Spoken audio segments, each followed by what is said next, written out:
Hello, all you cool orcs and goblins. This is Hugh the Lizard with the week 9 recap.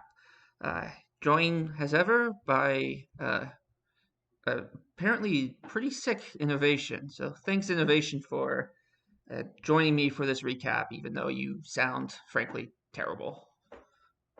Yeah, sound terrible. Lucky me. No, happy to join you. Excuse me. Oh, that might be a common thing throughout, though. So I apologize. Yeah, Uh, that's okay. We're just happy to have you. I I noticed that the on my YouTube analytics that when you stopped joining me for those couple of weeks, my viewership dropped by like a third. So you're clearly what people are really showing up for. So I'm glad that you're well, joining me well, anyway. two thirds turn up just for you. So technically not. Well, I just assume most of that 2/3 are just like, well, they're gonna talk about me, so but that extra uh, third is the innovation base. or it's innovations, freaking bots. Who Okay. knows? So we are a bit in a time crunch today. I have to get my son up from his nap in about an hour, so we're gonna rush through it a little faster than normal. The only other thing I'd like to mention before we get into um, the games is it's sad to see Pitchin not be able to finish out the division, but I totally 100% understand and wish him all the luck with his child rearing and everything going on with his life. Yeah. I echo that statement. Okay, so let's go right into the BBC versus Children's. Oh, the I guess the other thing is related to that is because when we divvied out who was going to watch what games, we didn't realize that Pitchin was out of the division. So I've done two, and unfortunately, Innovation's done four. So in Innovation's sick state, he's actually going to have to do a lot of the talking here. So that's an apology again to you for Innovation.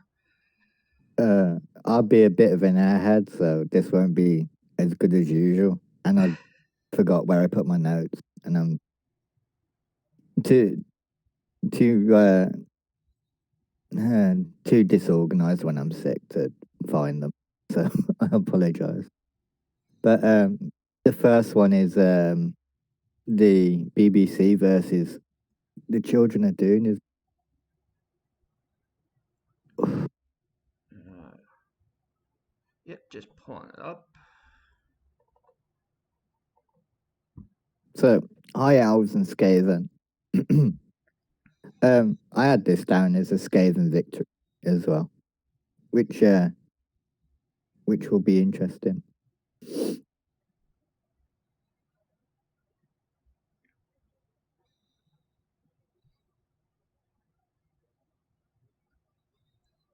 Oh, that's a dead what? What just died there? Oh, was that the killer who died? Apo into an injury. Okay, that was close. I can't see it. Oh, you can't see it. All right, I was wondering why you weren't talking. All right. Yeah, I was just waiting for you to find the file because we changed the way that we send files to each other. All right. So I thought it might have been a technical error. No, I'm sorry. I, I should have been like, oh, it's going, and then you would have been like, the thing is, you were talking as it was going. Anyway, let's. My bad. Let's just. All right. Can you Yep, see it now? yep. Anyway, as you can see by this clip, the Skaven have got into a bit of a brawl with elves, and the Skaven no tackle didn't really threaten the ball. The elves managed to vanity pass quite a lot, had quite an easy touchdown on the first drive, and the removal of that gutter takes away a lot of what makes Skaven really good against elves. here in the second half. You can this was a worry for me because I thought the piling on dude was his equalizer, but he kind of left him out in the open, and he got stood on and MNG'd. So better than death, but no good for this game or next, and especially when you're chasing. So he goes a bit potato here. He lost quite a lot of numbers, getting into a brawl that I didn't think that really want to get into, to be honest. And he loses the ball to the diving tackle dude who catches it. He tries to get the sack here with the Dauntless, but can't get him down. But he's got a strip ball, so he strips him, and it's the worst possible scatter. And he kind of runs away, and the Elves score a second. And then we had a quick snap. This is a quick snap one turn, and you can see how he's carefully set up the screen to get this touchdown in. So he's going for the draw here, which I really liked. But in the end, the Owls actually managed to score another one to make it 3. Which I didn't catch it because it wasn't great. It was like the Owls just kind of screened off and just kind of ran down one side. Yeah. And the Skaven failed one dodge and then just got surrounded by Elves. And that was that really. He did manage to go for a sack on like turn 16, but it was pretty meaningless to be fair. The Elves kind of just picked it up and passed it into the end zone for 3-1. But you still appreciate them going for the draw. Losing 2-1 versus 3-1 makes a little difference, but not a huge difference. So it was only forcing like it put his gutter runners in danger, and when you've already lost a game this late in the season, you're going for postseason. I don't think you take the risk. I think you just run away and just let him get on with it. Let him score his third one. What got him into a lot of trouble was I don't think he was aggressive enough. I think he had to get some gutters into the backfield and threaten to go in behind the High Elves, and he gave them a bit too much respect in that regards.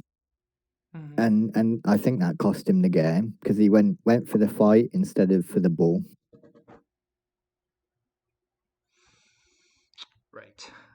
Okay. So let's talk about the state of the teams on the BBC. Their rookie, or not rookie catcher, but their catcher with dodge has leveled up. And oh yeah, he got loads of vanity passes. Yeah.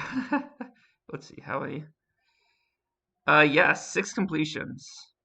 I know BBC loves those vanity passes, which is fair enough. It levels you up pretty quickly. Children of the Doom is looking in very rough shape for their next game. And MNG are on their killer, and their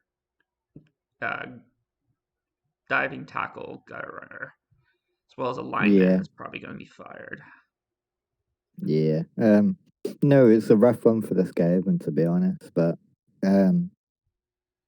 yeah, with his claw palm, he kept on blitzing the blodge pieces, which just that's not a good idea. So when you have no tackle. Really good news for Kabasta is his next game is against Pitchin, so that's a bye week, I believe, for him. That's a really good bye week to have, isn't it? Yeah, this is like you pray for bye weeks like this, I guess. Well, you don't pray for if you're gonna get a bye week, this is like the time you want to get a bye week. Yeah, you're missing probably 2 of your key players there, and you get them back for free, and you get the SPP for it as well. Yeah. So an MNG on dodge Russell won't miss that player too much. But let's see what he gave the catcher. Hasn't leveled them up yet, so Once I again, can't see you. Pause the screen. did I pause? Stream. Yeah. Oh I no. didn't do that, Now but we're I'm back pretty sure I did pause. it. Oh dear. Let's see. Go live. Is it not working? Share your screen. You've been disconnected.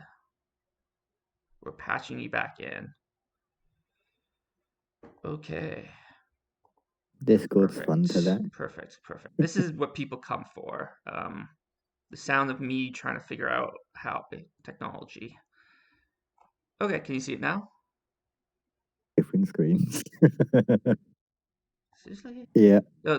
Now can you see it? Yeah, I can see it. Can you see it now? Yes. Yeah, all is good. All is good. Okay, cool. Let's go to the next game, which Uh, was Sticky Bee versus Spoon.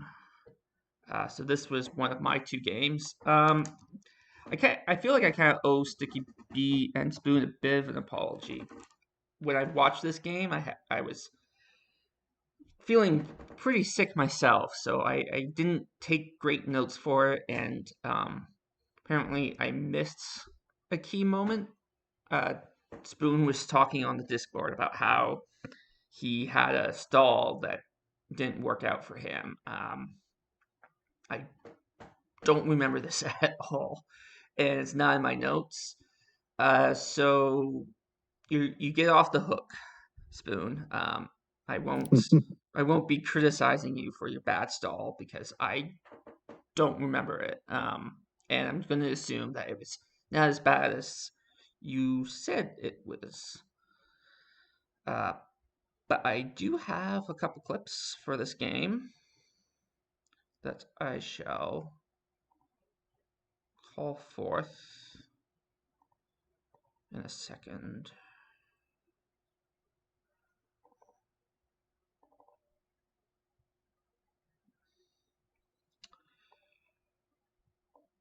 This I don't know why the screen is always so terrible.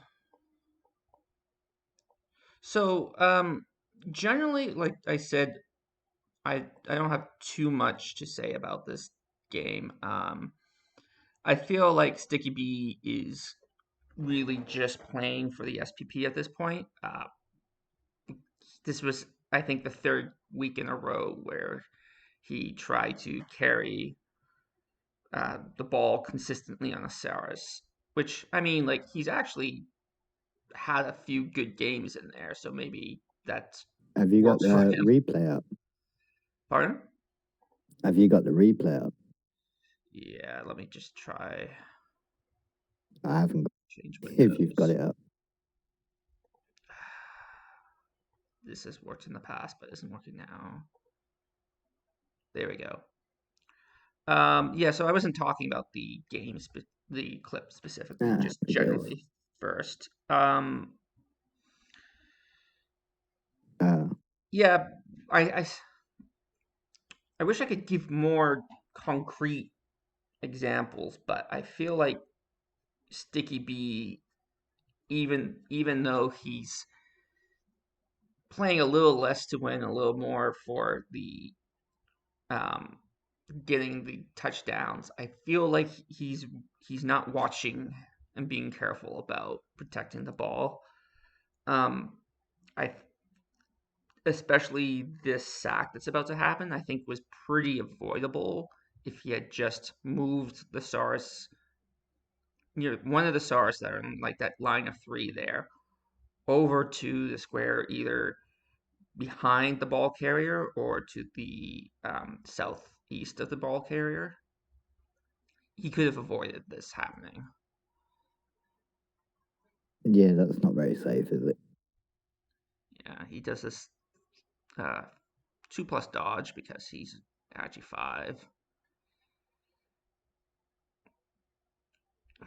Leaves the ball there, runs away. Um, Sticky Bee tries to pick up with the Saurus and backfires pretty big for him here.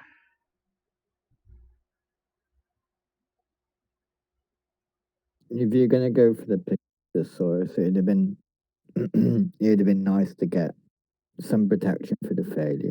The failure is Yeah, pretty likely. yeah. So that's essentially how it became 1-0. Then I guess there was a bad stall somewhere in there, but then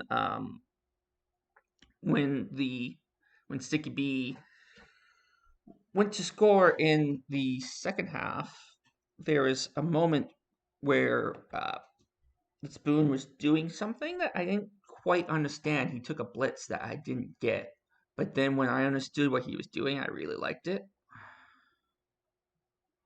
So this is the blitz I didn't understand. I was like, what are you accomplishing by taking that red dye? He's surfing him. Yeah.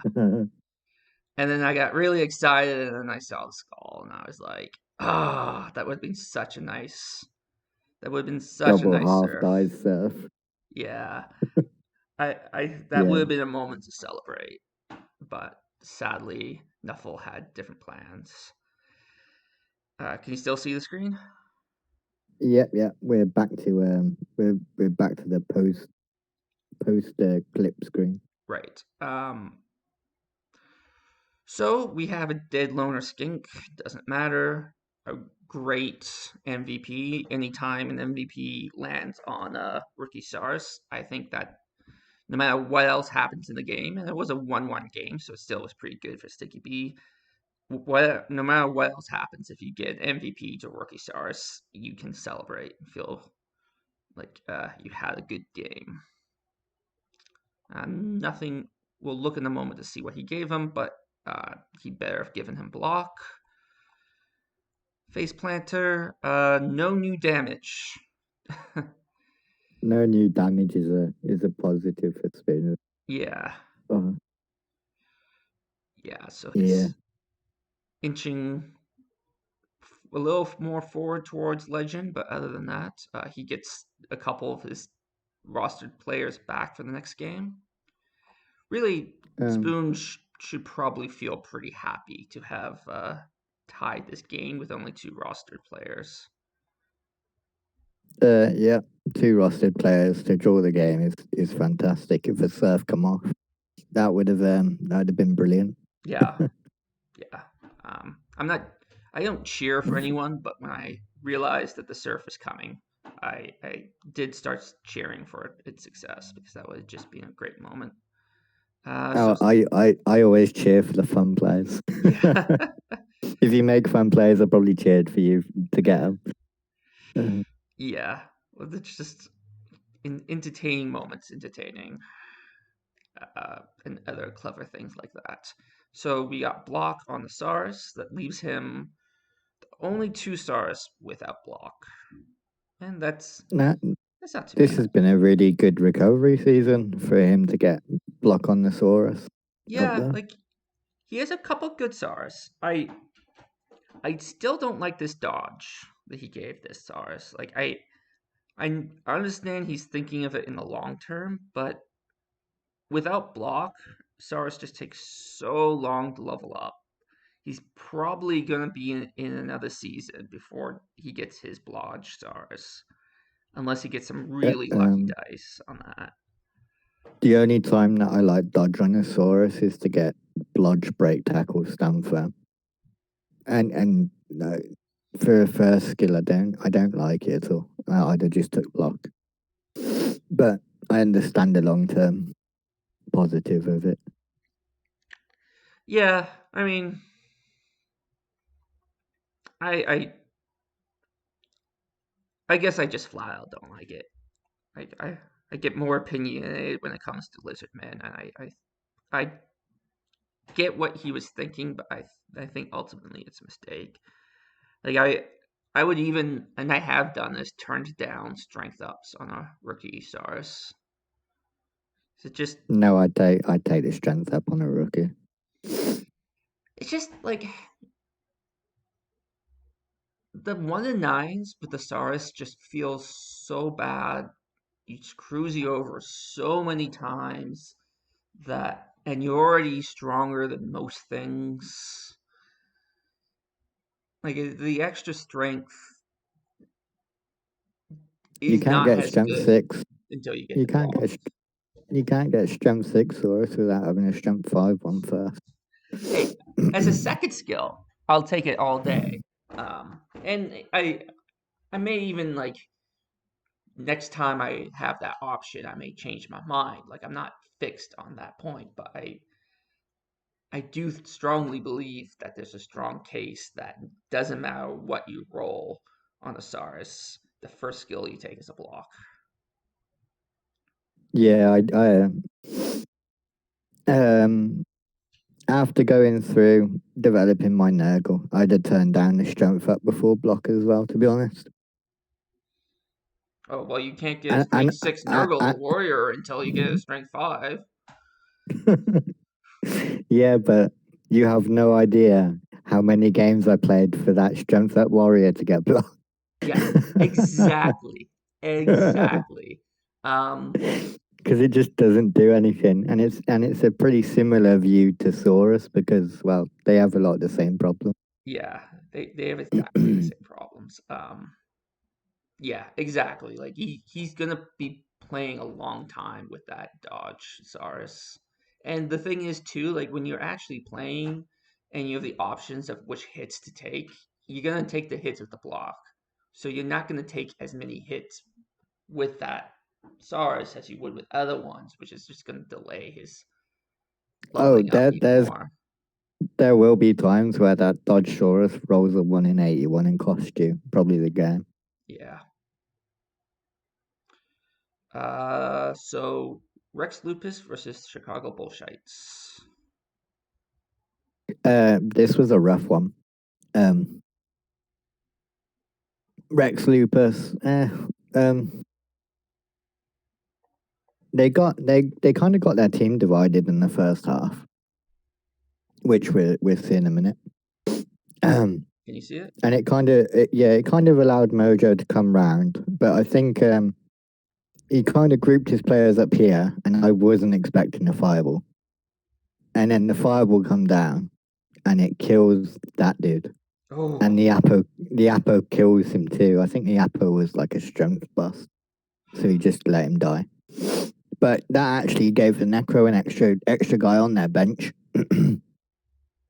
so that might have been a mistake.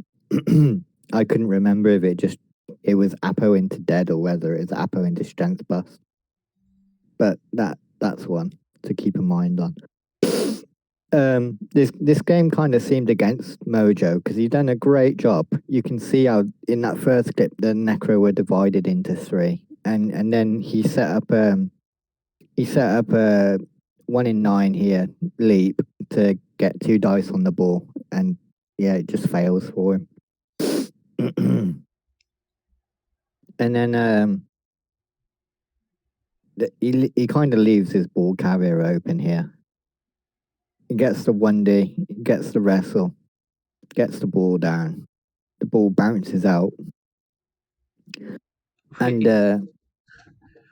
lands it nearly in a zombie's hand, which is kind of hilarious and would have summed up the Kislev game, to be honest. That would have been amazing if the zombie had rolled that 6. Yeah. That would have been a fun 6. We still have a chance to draw here. We jump out, we grab the ball, and we don't roll high enough. So that was unfortunate. Say I appreciate how that, like, he could have dodged and it would have been the same dice, but he chose to jump out. I've noticed him, Mr. Mojorizan, doing that in other games, and I appreciate that from a Kislev approach because why be Kislev if you're not going to style a little? The fireball was terrible. We're just going. We're going to say that off the bat. There was, yeah. Yeah, there was no need for that. That's a really tough. I lost Agi for Skink to Lightning Bolt my first season at Rebel, and I've never gone an Agi for a Skink again. And I feel like this death is even worse than that.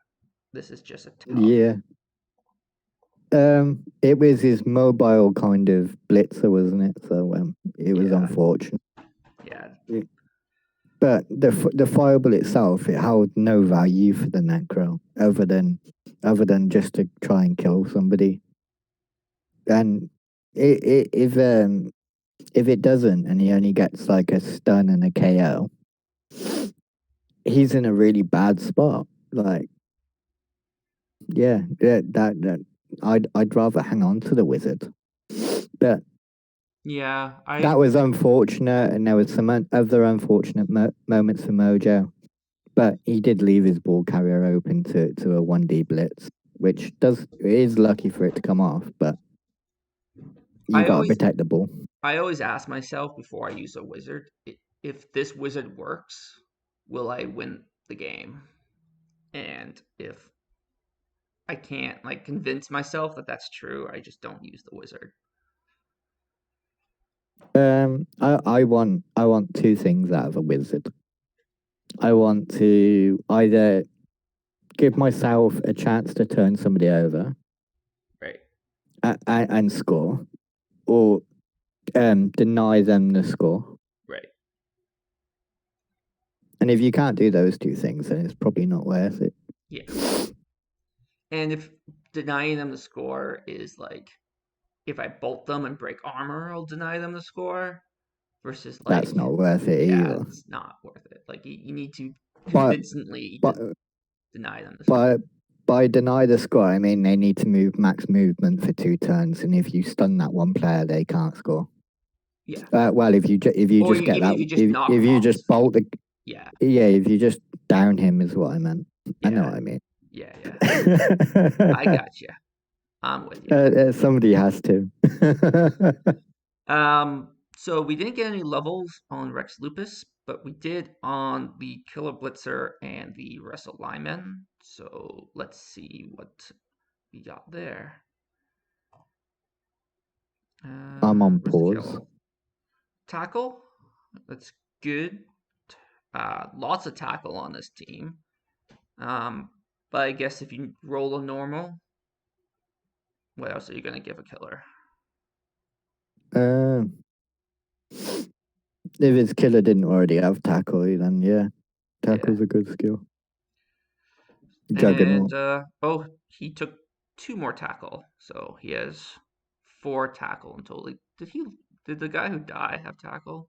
Yeah, so that makes sense. Miley Blow tackle Agia, I think. Yeah, because I was when I saw that there was 2 new players with tackle, I was thinking, does that mean he has 5 tackle? That's a lot of tackle, but no, it's just 4. I think that's a good number. I think for Kislev team. I think four tackles about right. Yeah. Because yeah, just having a bit of tackle really gives you good option. Yeah. I mean, the thing about tackle is that there's games where it's vital and then games where it's kind of useless. So you don't want to have too much tackle because then you're kind of committing too much to the games where it'd be useful versus the games that it's less useful. It's the same argument for claw, isn't it? Yep. It's exactly the same. You want about 4 of each if you have natural access to it. Yeah. I actually think 3 claw is the most claw you need. If you have 4, I feel like that's overcommitting to claw. No, because most of the time you want it on all your Nurgle warriors, so that's 4.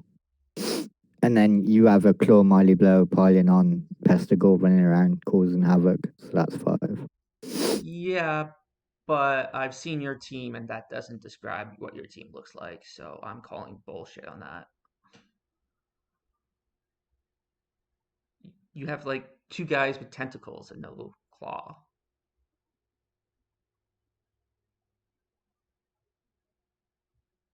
Or am I remembering your team wrong? Are you still with me, Yo. Okay. Yeah, I mean, like, that's not what your team looks like, man. So I don't know. fun fact about my team, though, one of those legendary claw bombers has had a niggle for like 3 seasons, and the other one's his replacement because I expected him to die. Oh wait, you do have 4 claw because you have Yep. like 3 Prestigores that have claw, and one of your What Norse warriors has one of claw. one of them's meant to have died. One of them's got a niggle. Yeah. The legendary one's got a niggle.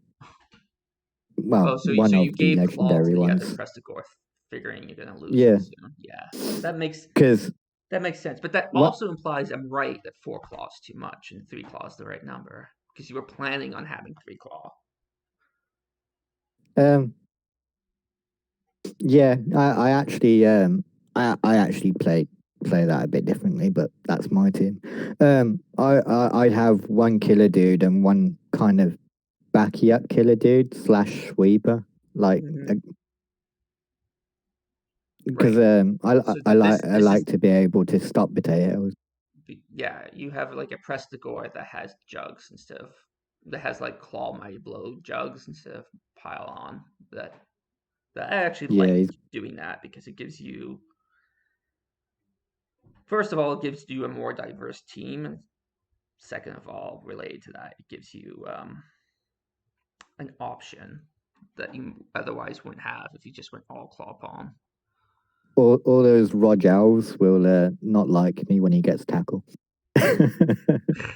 Yeah, exactly. Um, all right, we're making pretty decent time here.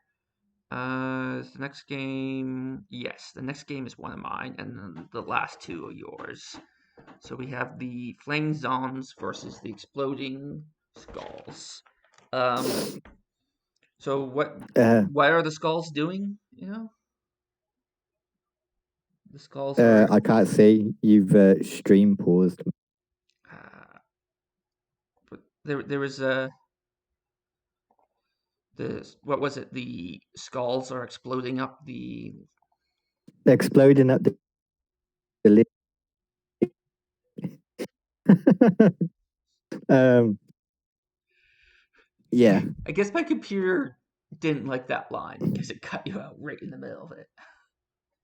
exploding up the league table. I There think you Inaki go. said. We got it out. I um, promise. yeah, She promise made, reminded me. promise kept. So Um, talk about this game. In the first half, sorry, in the first drive, Abram went up the right side, and I felt like Conk could have done more to stop him if he had gone in his way. He kind of tried to flank him, but only had a couple players that were actually in the way. It was kind of like one of those things that he needed to, in order to stop the ball, he needed to play to where the ball was going rather than where the ball was. He played to where the ball was. But at the same time, because of the aggressiveness in which the exploding skulls were moving the ball up the field, they the hobgoblin outran most of the team, and he was in a position where he had to score on like turn. I forget if it was turn 3 or 4, but it was pretty early on in the half, which gave the Flaming Zons and Kronk an opportunity to get an equalizer. Uh, an equalizer he got, but it was a bit of a rough patch getting there. In Kronk's offense, he made a pretty big critical mistake in that he missed the fact that the break tackle bull had a like a 2+ dodge out, and then he can sack the ball. Kronk, yeah, there's yeah, carry on. Sorry. yes, go ahead. Um, it sounds like they both had the same problem of not protecting the ball enough. Yeah, yeah, it kind of goes back to um, a theme. Oh, I just shouldn't have done that. Oh, hang on. Yeah, kind of a theme that we've developed about how you both like on defense you have to be ball focused, and on offense you have to be ball protective. Yep. Uh, so Kronk, we covered the ball, but he couldn't really set up a good defense of it. So he left himself up to another sack by the Bull, and then got really lucky that it didn't work. Because you're Agi 4, it's not that difficult for him to dodge out. And he just sort of tails up there. And I'm thinking, that's still not safe. That Bull can still get you.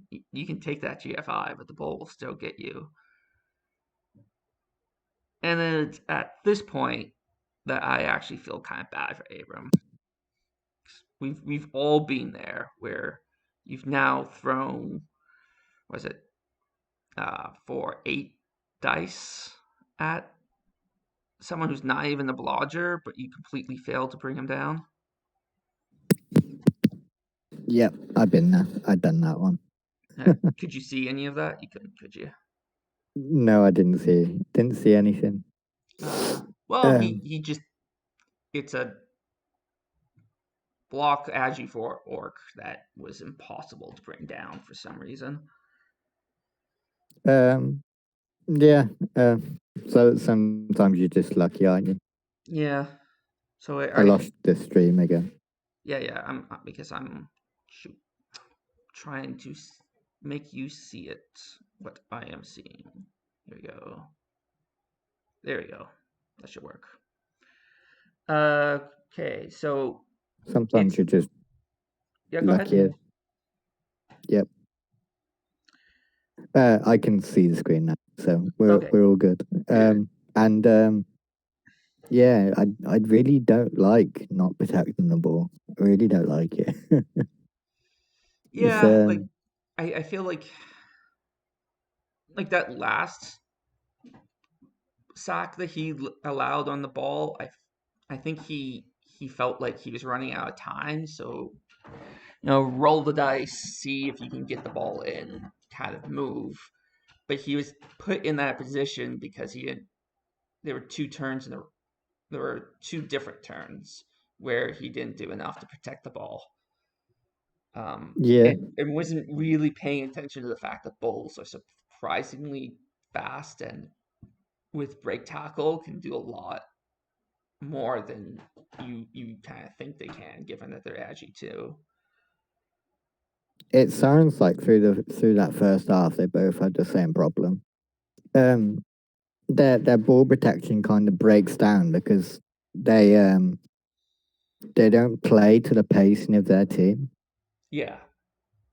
And what that means is your team gets split, and then your ball carrier is kind of on its own, and then you're forced into very awkward positions. Yeah, I think that's a fair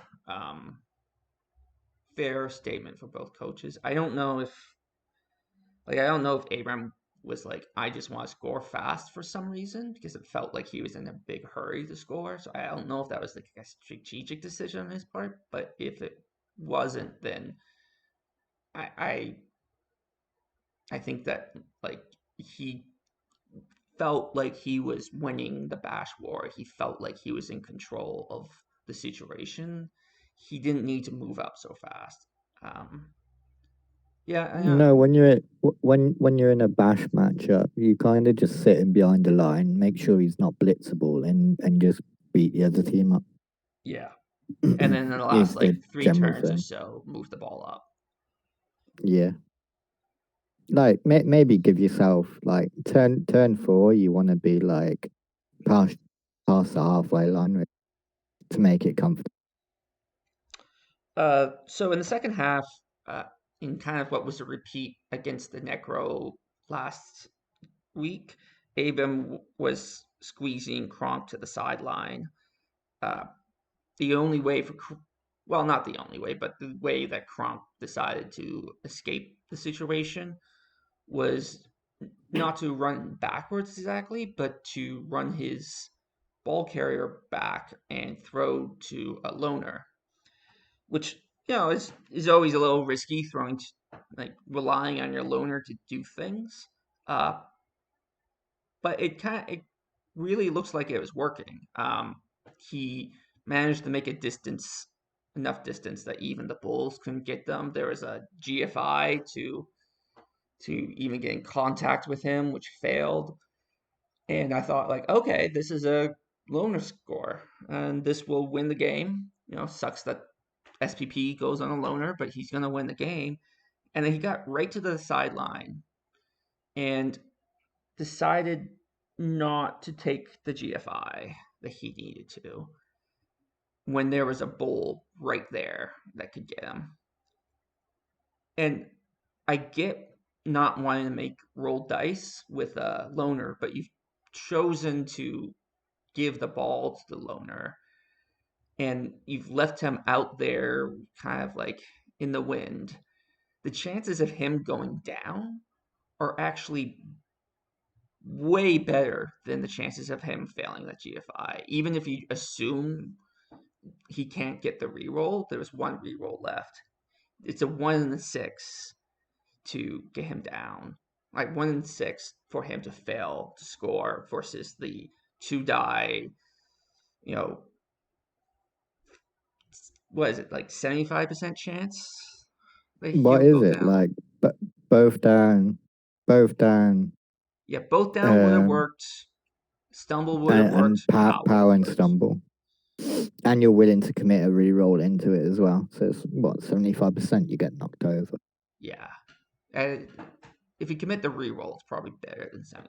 It's like, Yeah, I have a thing for that, so I can check. okay. 2 dice. 93% with a 93.8 with a 2 die block. Yeah. So versus the, what's 1 in 9, like 11, like 13% chance of failure? 1 in 9's about One, no, 11 one, point yeah. So, something. yeah, not one. I was thinking 1 in 9, but it was a 1 in 6 chance of failure, assuming that you even failed to reroll, which you might Uh, not. So, really, um, yeah. so, yeah. Bottom line is, I felt like that was the second big mistake for Kronk. Um, I get He's why your just instinct. underestimated the Bulls. I think he he was like, I think he felt lucky that what he was doing was working, and he didn't want to push his luck. But in order Yeah. to make it work, he needed to push his luck a little more. If you see what I'm saying. It sounds like he he hasn't thought the play all the way through. Like when he started to do it, and when he got so far into the play, he was like, "I'm just gonna leave him here because I don't want to risk it failing the GFI, the loner reroll not working, and then the ball scattering out." Yeah, yeah. Like I think that's true, but I don't think he was real. Like I think he was underestimating the potential for his player to get knocked down and overestimating the chances of failing the GFI. Um, Especially given that most of his team hadn't caught up to the ball carrier, whereas a lot of the Chorfs had, which, as you're about to see, made a big difference for what happened next. Oh, wait, actually, I show the situation. I forgot that I showed this part of it. So, like, Oh there was a 1 in 36 chance that the sack wouldn't have happened, but you don't want to bet on that. no, definitely not. So, Abrams played that really well. Then he knocked him straight up, yeah. so it didn't scatter out. And then he was able to move this hobgoblin up into position the next turn, and then this turn, He he had no choice but to throw it there. He couldn't make that save at all. oh yeah, but like No, I thought like I'm not criticizing the throw at all. I thought the throw was great. I thought that was Yeah. exactly what he needed to do. Like it's one of those like you know I'm I'm sort of sitting here in the wind. The worst thing that will happen is I drop the ball and they're gonna have to pick the ball up, The which is probably the probably gonna worst. happen anyway because they're just probably gonna sack me if I hold on to the ball. The second Uh, worst case is the pass fails and it's down the field further and Orcs are going to have trouble scoring. The best case scenario is I win the game. So oh I thought, yeah, I, the upside on it was great, but if you fail the pass, it's only a blitz off the hobgoblin, and you're in anyway as the orcs with it like a 3+ thing. yeah, but like it's the similar situation as with the Yeah, lone Orcs. That when Hobgoblin you was commit to a probably going to play, go down. yeah, when you had nowhere to protect it at all, Yeah, you had to make the play. yeah. So I thought it was a really good play. Though it did make me we don't really have time to dig into it, so, but I'll just throw it out there. My understanding is Blood Bowl 2020 will make that kind of like last ditch. I can't make the ball safe. I'm going to try to prevent them from scoring and maybe score myself kind of play. Not possible. Um, No, it's very unlikely. yeah, so that kind of makes me sad because I think watching it, it was kind of an exciting moment when I realized he was going for the pass, and it's plays like that's one of the things that makes me enjoy Blood Bowl. So I will miss Yeah, that. Anyway, no damage to the Flaming Zones. You got a block guard Black Orc who leveled up. On the Exploding Skulls, you have a fair bit of damage. Um, yeah, the Ironfoot went down with a death, and he's missing two blockers for the next game, one of which has guard, which might mean that he's not so much exploding up the standings. Who's he play next? He plays Nuffle Ex Machina. the humans. Yeah. Yeah. The loss of the guard was pretty key in that one. Yeah, and even losing the dirty player Hobgoblin, the dirty player works pretty well against AV8. Um, so yeah, that will be an interesting game to watch to see if Abram can pull through. Yeah, Next we have definitely. John Dark versus Soul Power. Uh, Birds versus Necro. Um, yeah, this was a game. This is a game I can't remember too much about, but so Can you see it? yeah, Okay.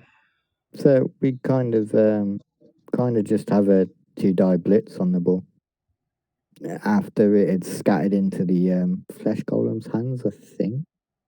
So we just kind of take the ball and run away with Agi 5, as you do. But he's got a blitz straight onto the ballers again, but he does a really good job, the Necro coach, of surrounding it. So no matter where he sidesteps, the Wolf had a really good shot at just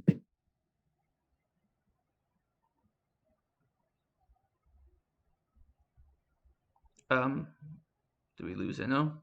picking that up. And at that point, I thought, can you hear me? Yeah, I can hear you now. The Bretts do a really good job of kind of keeping themselves in the play, but they've rolled a kind of pointless block and had to use the reroll there, which is why I included that bit. Mm.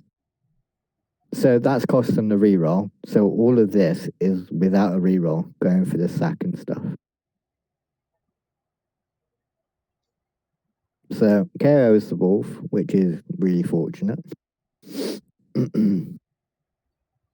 But the big thing is that he's got his Agi 5 to go and pick the ball up, but he can't really take the 2 GFIs to make it safe because he can't risk it.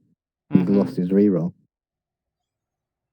So he had to do some shenanigans, but in the end, he does end up getting that ball back up the pitch and getting a score. Yeah, it's always hard to know, like, when you have like a big play that you gotta roll dice for. Do you want to take your quote unquote easy hits before you do that? I'd want to re-roll the hit on the ball, Yeah, so that would have been what I did. yeah. But at the same time, if you fail to dodge out, then you haven't taken those hits and they get to hit you. I think it's a 1 in 36. I'm pretty sure the Agi 5 has dodge. Yeah, And if but that was going to happen, block then was a 1 in what? 36 too, wasn't it? Yeah. Well, if you go by the dice, he would have failed a dodge out, but I don't know. I think I'd have just played the turn that way, but hey. Yeah, I always Because I probably I'd would have want a reroll.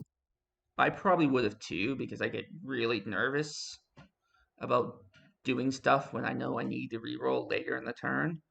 Um, but at the same time, I sometimes think that it's a mistake to play it that way. That because if your fail state is even worse, having He not didn't. taken the hits, because now they get to bash you in. He didn't. He didn't gain anything from taking that block. Like that block held no value for him. Like he didn't gain any position. He didn't manage to get any more players down the field to around the ball or whatever. Like Well, actually, I that thought block what he was didn't gonna hold value. what I thought he was gonna do was move the peasant and base the peasant up with someone who's downfield. He did eventually do that, but he made so many more rolls after that that the block that he took to begin with didn't make much sense. Yeah. Especially when he's committed the re-roll into it. But hey Okay. ho. Just looking at the team now, we have a lot of level ups for John Dark's fanboys, and the Flesh Golem goes up. So let's just look at this one team at a time. The Niggled Lyman leveled up, so he's probably fired unless he rolls something really cool that he wants to keep. They're peasants, aren't they? He's just fired, I think. Yeah, I think he just fired the peasant. Blitzer with a blodge, sidestep, diving tackle. Blitzer, what do you give him next? Surely tackle, right? Yeah, tackle. Makes him a little Tackle. more annoying. Russell guard, give him mighty blow, because why not? Either mighty blow or stand firm. You could have stand firm. Yeah, I like stand firm. Not a lot of mighty blow on this team. I think they can afford to have one more mighty blow. Mighty Yeah, blow on Russell feels a bit like a waste, but mighty blow's like yeah, I don't like to rely too much on mighty blow, but not having any mighty blow is also quite bad. So yeah, I agree. 6 of one, half a dozen of another. Like mighty blow spam is very like sometimes it'll work, yeah, sometimes it sometimes won't. it fires and sometimes it doesn't, and then it's kind of just a waste of team value. But I think having 3 or 4 mighty blow on a team is valuable. Um, but having at least 2, I think, is the minimum that anyone except maybe elves might wanna. Even elves, I think, can probably usually get at least 1. But let's see what he's given them. Get down, Nan. He's given them guard, which is, I think, also good. I can respect guard on that. Like he already has a fair bit of guard, but he also already has a fair bit tackle, because that's what he gave the blocker with guard. So yeah, I think those are fair moves to make. Yeah, no, he's still got a really nice team going into the last couple of weeks. I think he's still got a pretty good chance as well. Yeah. In the table.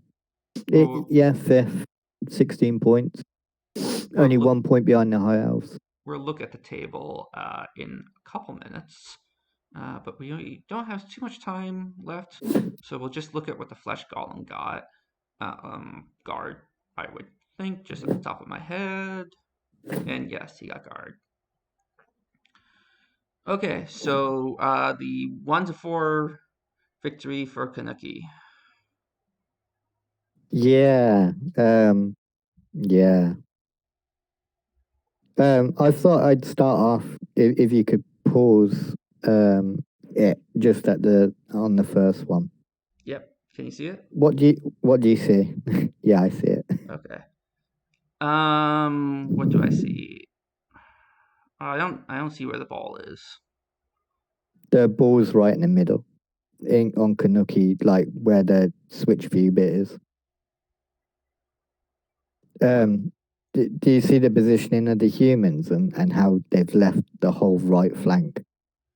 Because he's overcommitted to the left-hand side of Kanuki. Yeah.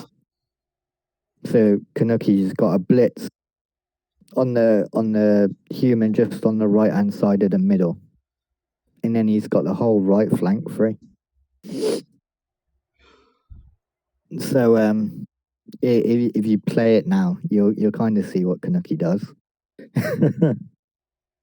But I thought I'd highlight that just to show you how Kanuki ends up going this way. Yeah, this one was a pretty brutal one for the humans. The elves just kind of beat them up, and then he made like a few mistakes like this one where he was just slightly out of position, and Kanuki capitalized on it. Yeah, I feel like especially when you're playing pro elves, it's easy to see red and just like run in to Try and pound break them. stuff. Yeah. But yeah, I this has happened to me so many times. I No, he know. just got caught. I thought I'd just point that out because I think it helped him improve as a coach. Like, Yeah. what like next time he see that what he's doing now, and he'll probably leave stuff. He won't commit so much to that one side. Yeah, just having like even a few players in the like a few more players even just in the middle can make Yeah, that kind of play a little bit more difficult. yeah. Um, but Kanuki kind of just gets this sack here, and it's 2D on the ball, gets him down. And then we cut to a bit later in the turn, and Agi5 just was it Agi5? Yeah, it's I actually five. forgot. But Agi5 just waltzes in, picks it up, and they score the second one there. Kanuki backs the ball here, like it's another potato play. And I hate to keep pointing them out, but if you don't protect the ball, I'm gonna have to keep highlighting. Yeah. So we kind of took the ball off him, scored again. So that was number 3. Then we've left a 1 in 9 dodge to get 2D on the ball. Yeah. So Something Kanuki's just that I'd like to say to keep in mind. Making it a little hard doesn't make the sack impossible, especially when you're playing owls. Like you yeah. put the It, guy there that made it a little bit more difficult because it was in the 1 in 9, but that's not enough. Like people make 1 in 9s like 8 out of 9 times.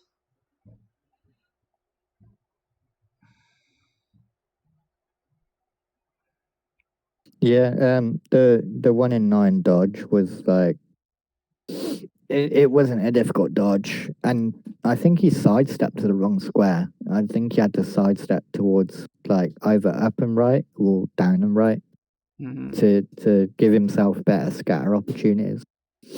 Because he stepped inwards infield, and it gave Kanuki a chance to just sweep the ball up, and kind of do what he did there.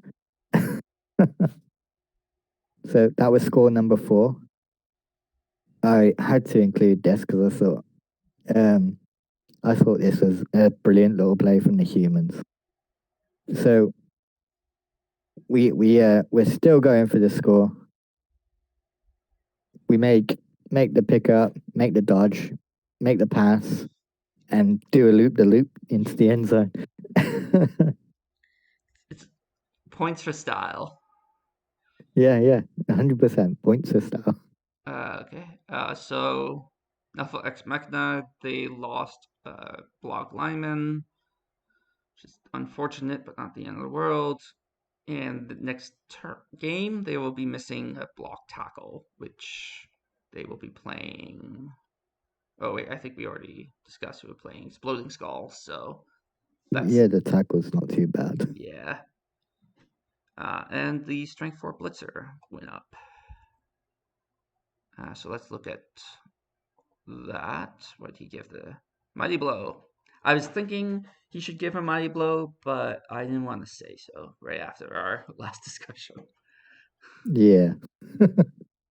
Yeah, Mighty Blow's a good choice. That gives him 3 Mighty Blow on this team, and that's yeah, pretty probably good, man. like, unless he gets some of these other players to higher levels where it's like, just a nice to have. But I think he now has all the Mighty Blow he really, really needs. Bourbon Street Brawlers lost their kicker, and they lost the guy who got the MVP, which hurts. But given that he won the game 4-1, he doesn't have too much ground to cry on. No, it's important to note that like the humans didn't play the game completely wrong. Like a lot of it was just went against them. Like Kanuki beat them up instead of it being the other way around. So I think that's an important note. But he got caught positionally a couple of times, and I think that's it's been a bit of a theme throughout his season. Like if he wants to get better results and stuff, that like watching his positioning, protecting the ball a bit more, it'd go a long way to helping him. Okay. So his blitzer, I suspect, will get dodge, and the thrower. What would you give this thrower? The sack. I really don't know. Accurate thrower, strong arm. I'm joking. The pro alpha thrower is quite useful. Yeah.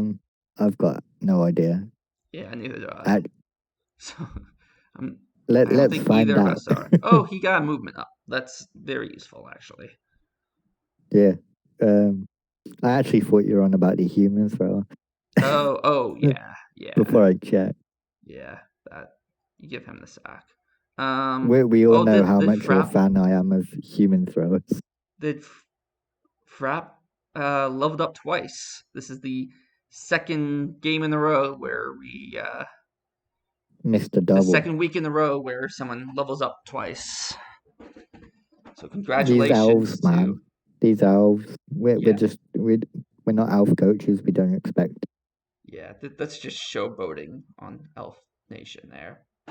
But he did get a dodge, as I predicted, and he got another movement up, which is nice because, I mean, pro elves are famously slow teams, so a little bit of movement is pretty nice for him. Yeah, that makes actually this blitzer a pretty decent one-turner since he already has sidestep. Hell yeah. Yeah. Although the Agi 5 might, depending on how you set up, the Agi 5 might be better for it, but yeah. Okay, so that's all the games for this week. Let's look at the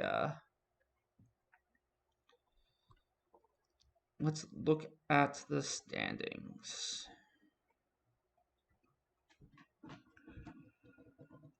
So pretty tight, actually. Yeah, very tight. Kanuki leads by a point from the Kislev. And then the Skaven are a point behind the Kislev. Yeah, and then so even Flaming Dude is only 5 points away from the top, which makes it a stretch for him to get into playoffs, but not Yep. entirely impossible if Kanuki loses a couple games. It's the top goes to playoff, isn't it? And Yeah, two others go to CC. yeah, Yeah. Honestly, those CC spots could go anywhere. yeah. Well, I mean, like Uh, I think it within gets a like the little top five. tougher once you get to Rex Lupus. Yeah, I think the top five are the top five. Sorry, everyone. I don't know what happened there. Yeah, so I would say the top five are really the ones who are competing Anything could for happen. postseason. But between those top fives, like I mean, it is not totally out of the question. It's unlikely, but not totally out of the question. That Flaming Dude could go to the playoffs. Like you'd basically need a lot of things to go your way. Um, but definitely Chicago Bullshit and Children of Dune are 100% in the running for playoffs. So it'd be pretty exciting to watch those 4 games and how they pan out. Yeah. They this is like a really interesting one, isn't it? Because I think the top spot is likely to go anywhere within the Skaven, Kislev, Alvin Union, but I wouldn't discount the High Elves or the Brats definitely. But those CC spots could literally go anywhere. Yeah, yeah. Um, anyway, I have to pick up my son. Uh, Well, he's probably laying in his crib now, saying like, "What the hell? what are Get you me up!" doing, Dad? Yeah. What are you doing? You just can't get good help these days, kid. What can I tell you? All right. Okay. Well, So thanks everyone for tuning in. Have fun and good luck. good luck, everyone.